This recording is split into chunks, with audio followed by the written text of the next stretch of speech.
จะหูเก่งเรียนอยู่ป.3 ป.4ไม่ต้องหูเก่งบัดเฮียนกะเก่งคือเต้นยางอยู่บ่เหรอ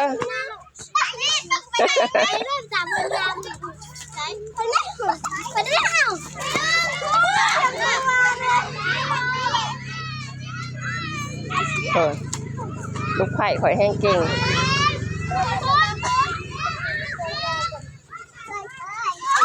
คนน่ะชื่ออะไรนี่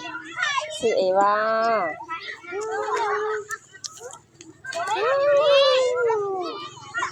แต่นางใหม่เนาะเก่งอยู่คนเดียวเนาะใหม่มันแข่งยาวอยู่ใหม่มันเก่ง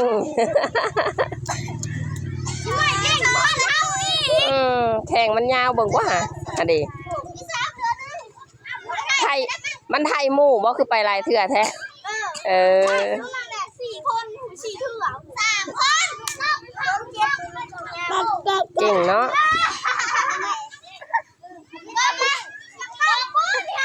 คันเก่งกว่าหมู่แล้วเขาว่ายังเขาว่าแม่โป้บ่แม่นบ่